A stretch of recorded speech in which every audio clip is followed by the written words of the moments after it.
Bueno, ahora si se fijan en la tabla de abajo, donde se mezclan las 8 variaciones resultantes de los dos factores mencionados arriba, para un total de 16 variaciones, tenemos que para la fase descriptiva y en el enfoque epistemológico empirista, subjetivista, del experiencialista, pues vivencialista, etc.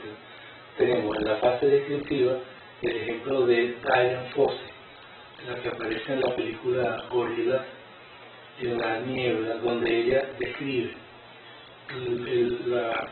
la manera de vivir y, entre comillas, la cultura de unos ciertos orangutanes que a ella le interesaban o que resultaban interesantes para la fecha. Y aunque no solo hizo descripciones, no solo, sino que también luchó luchó contra la extinción de esa especie. Luego, en la parte explicativa, tienen Oscar Lewis. Oscar Lewis fue un antropólogo que vivió en los primeros 3/4 del siglo XX. Él fue famoso porque es el primero, hasta donde se conoce, que diseñó una teoría de la pobreza, siempre bajo un punto de vista vivencialista, experiencialista. En la fase contrastiva tienen a la señora Margaret Mead, quien también fue célebre, también vivió en las primeras 3/4 partes del siglo pasado. Ella tuvo un profesor, Boas, quien había investigado la crisis de la adolescencia, pero él pensaba que las crisis de la adolescencia podrían variar según las cuestiones ambientales, según factores de tipo socio-contextual o cultural. Entonces Margaret Mead se decide contrastar esa suposición y se va a la isla Samoa, cerca de Australia, y allí investiga a ver si la variación en esa isla, que tenía costumbres muy particulares, si la crisis de la adolescencia era diferente, y consiguió que las condiciones socioambientales no afectaban la parte psicológica. De manera que fue una investigación contrastiva. Luego, en la fase aplicativa tienen a Carl Rogers, un psicólogo estadounidense, quien ideó la terapia centrada en el cliente, llamada así mismo, la terapia humanista. Bueno, si pasamos ahorita al enfoque empirista objetivista, es decir, el enfoque medicional, el que trabaja con observaciones, mediciones, variables, muestras, poblaciones, etc. Tienen en la fase descriptiva un lingüista muy célebre de Ginebra llamado Saussure, que es muy conocido por los lingüistas. Se dedicó a organizar los conceptos de la lingüística, a sistematizar. En la parte explicativa, pues tienen a Newton en física, quien explicó las relaciones de los movimientos entre los cuerpos con sus famosas 3 leyes. Contrastivas, tienen a Galilei, quien también contrastó la teoría geocéntrica y heliocéntrica. Y en la fase aplicativa tienen a Skinner, quien desarrolló terapias para niños con dificultades de desarrollo y también en entrenamiento animal. En las investigaciones racionalistas subjetivistas, tipo interpretativista, tipo, vamos a decir, tipo filosófico, sin mucho énfasis en trabajo empírico, en la parte descriptiva no hay investigaciones, precisamente por el hecho de que ellos no trabajan en contacto con los datos de la realidad, de la experiencia, y por tanto no hacen descripciones, pero sí hacen explicaciones. Es el caso de Habermas con su célebre teoría de la emancipación, o con su célebre teoría crítica. En las investigaciones contrastivas tampoco hay, o sea, tampoco se conocen investigaciones del enfoque racionalista subjetivista, porque ellos desarrollan sus interpretaciones en la fase explicativa, pero luego hay muy poca preocupación o ninguna preocupación por contrastar si es así o no. Pero en la parte aplicativa sí tienen la famosa pedagogía del oprimido de Paulo Freire, que se basa en los mismos principios de la escuela de Frankfurt y de la teoría crítica. Ahora, en el enfoque racionalista objetivista, donde está el deductivismo, donde está todo el falsacionismo de Karl Popper, las investigaciones descriptivas tienen a Cedric Harris, un lingüista que fue, por cierto, profesor de Chomsky y que ya había adelantado el término de generativismo. Él se dedicó también a sistematizar lo que se conocía en la lingüística para esa fecha. En la parte explicativa, presentación está Einstein. En la parte contrastiva también está el físico Carl Anderson, que fue el principal contrastador de la famosa teoría de la antimateria, que había sido postulada por Dirac, el antielectrón. Y luego en las investigaciones aplicativas, tienen al célebre Nikola Tesla en Norteamérica, inventó la corriente alterna y muchísimas otras cosas. En esta lámina se usa una clasificación ampliada de los enfoques epistemológicos. Se usan 4 enfoques. Ahorita veremos los criterios para esta clasificación ampliada. Si asumimos esta clasificación ampliada, vamos a obtener 16 variaciones, como hemos visto, de los procesos de investigación, partiendo solo de 2 factores esenciales: las variaciones según la fase diacrónica y las variaciones según el enfoque epistemológico. También más adelante veremos una clasificación simplificada de los enfoques epistemológicos que nos lleva solo a 3.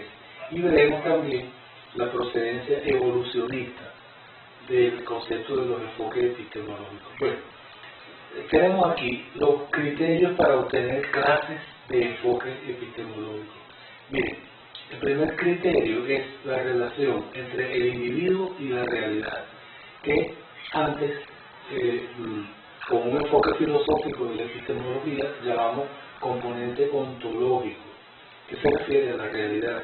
Allí tenemos una variable que tiene dos valores en los extremos.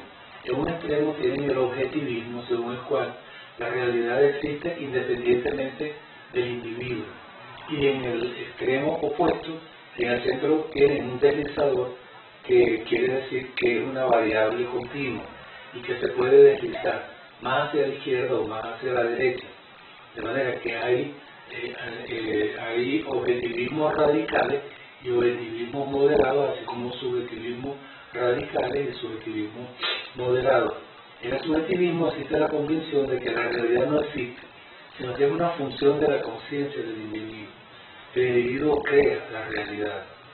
Está la famosa frase del obispo Berkeley que decía: un libro no es un libro si no hay nadie que lo lea. Mientras que en el objetivismo está la famosa frase de Popper contradiciendo a Berkeley, que decía: un libro es un libro aunque no haya nadie que lo lea. De hecho, aparentemente debe haber muchísimos libros que nadie en este mundo ha leído, y sin embargo siguen siendo libros. Es la posesión del objetivismo. El segundo criterio es las relaciones entre el individuo y la fuente del conocimiento, es decir, de dónde surge el conocimiento para un individuo, que cuando usábamos el enfoque filosófico llamábamos a eso componente gnoseológico. Aquí también hay una variable con 2 extremos. En el extremo izquierdo tienen el racionalismo, según el cual el conocimiento se logra a través de la razón, del procesamiento que hace la mente con los datos concretos y también con los datos abstractos. Su frase célebre está dada por Descartes, quien escribió: sentir no es otra cosa que pensar. Para Descartes, uno de los racionalistas más radicales, hasta el sentimiento era un tipo de manifestación de la razón.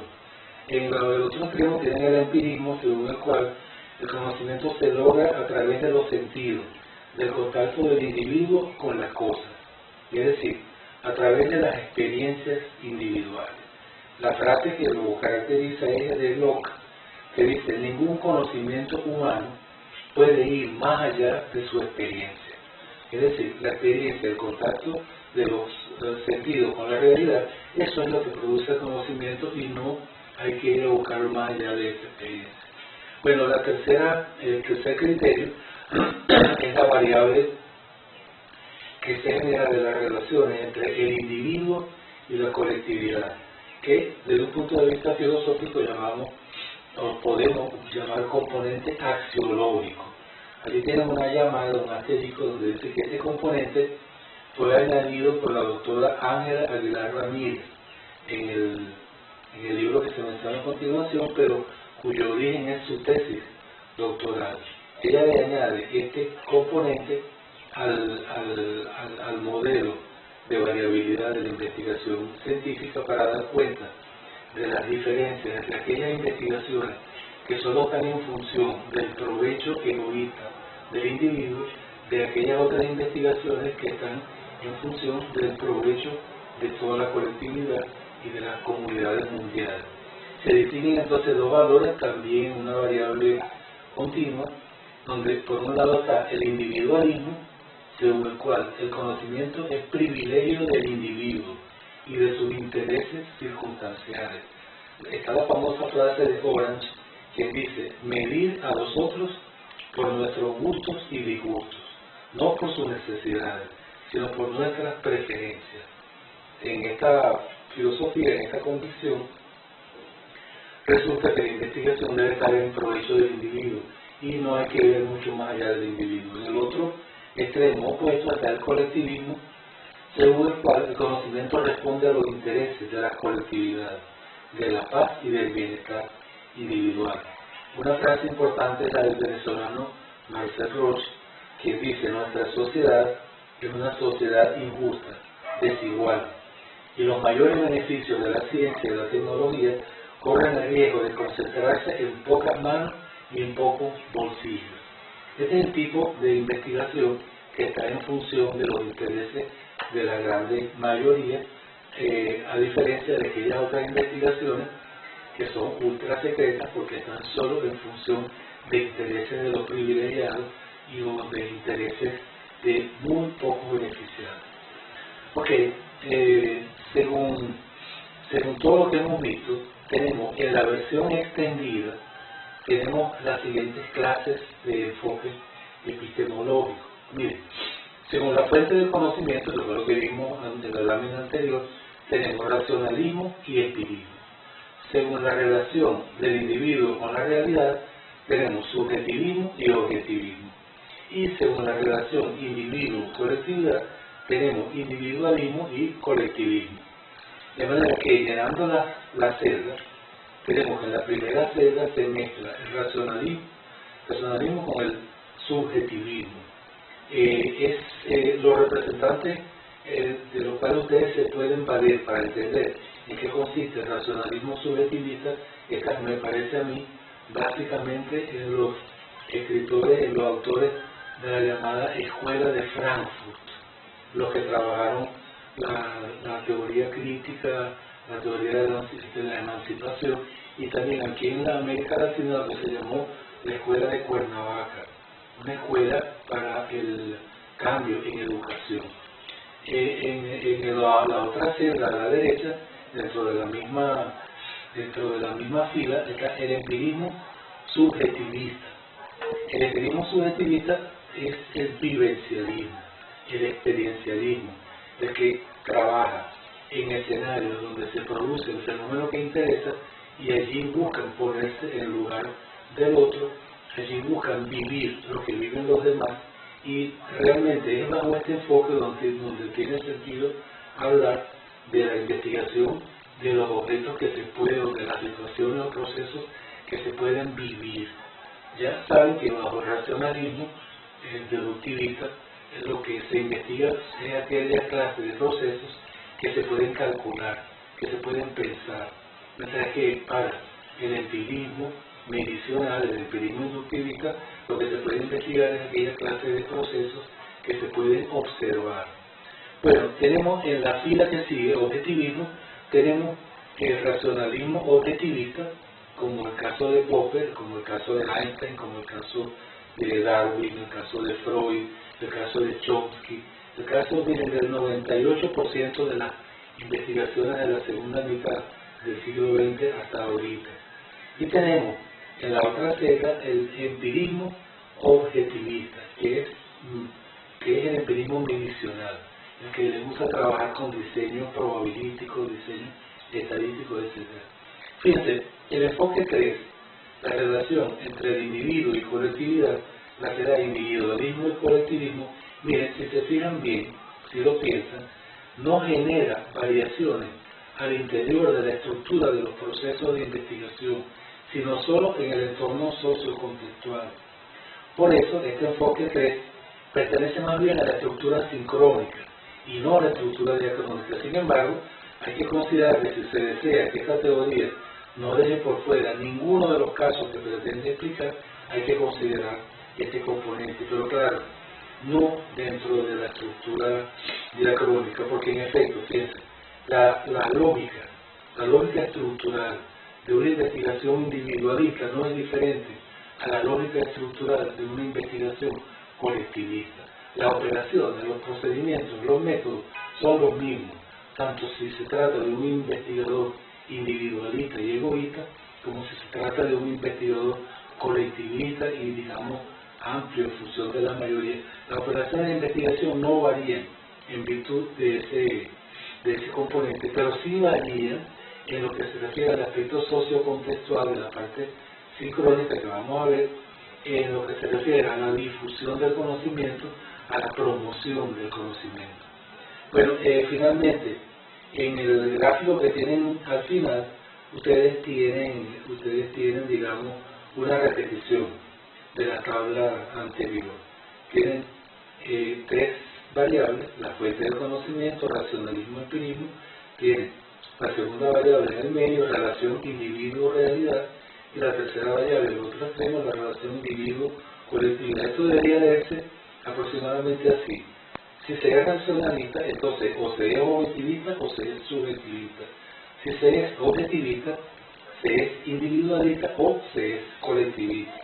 Si es subjetivista, igualmente, o se es individualista o se es colectivista. Lo mismo vale para los otros. Este es un tipo de clasificación de que si tal cosa, entonces pueden ocurrir una de estas dos cosas. Ok, siguiendo entonces con las clases de enfoque epistemológico, tenemos una versión simplificada, según la cual los 8 enfoques anteriores pueden reducirse solo a 3, para efectos de simplificación de los trabajos de análisis y también para efectos de simplificación de la gestión de programas de investigación. Es muy difícil trabajar con 16 enfoques, porque nos perdemos pues, con tantas clasificaciones.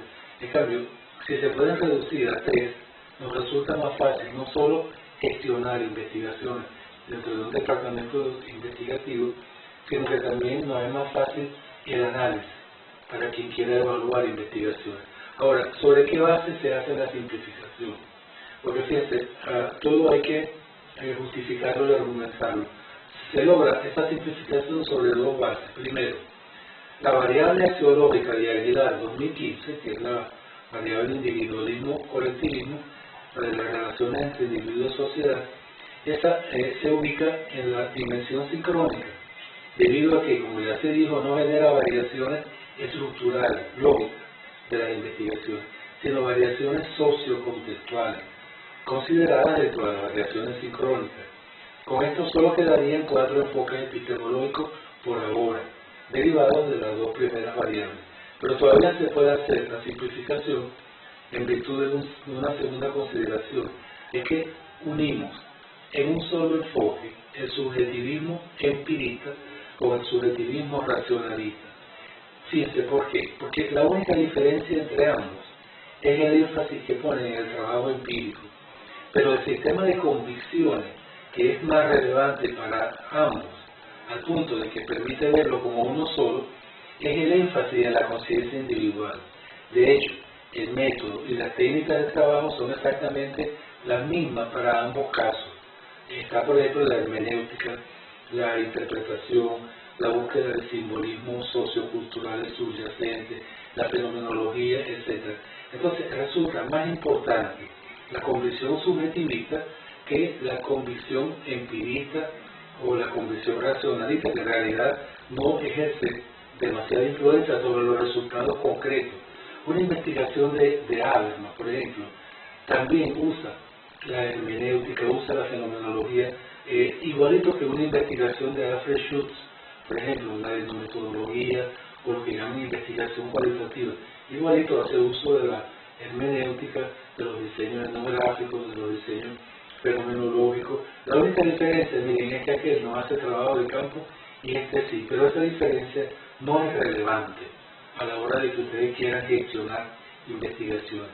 Bueno, resultan así, para una versión simplificada, solamente 3 enfoques epistemológicos, que además coinciden con los 3 tipos de estilos de pensamiento en la teoría cognitiva, que veremos después. Según esto, miren, resultan 12 patrones empíricos, 12 patrones tecnológicos de investigación, o 12 tecnologías de investigación. Tenemos las mismas 4 fases diacrónicas, descriptiva, explicativa, contrastiva y aplicativa, pero en cambio tenemos solo 3 enfoques epistemológicos: el racionalismo deductivista, el empirismo inductivista y el vivencialismo experiencialista. Perdón, el vivencialismo experiencialista es el mismo empirismo o racionalismo subjetivista. La investigación descriptiva, y tiene las características en la tabla. El racionalismo deductivista: se hace selección de corpus, se hace cálculo de clases y relaciones, se hacen diseños de estructura empírica.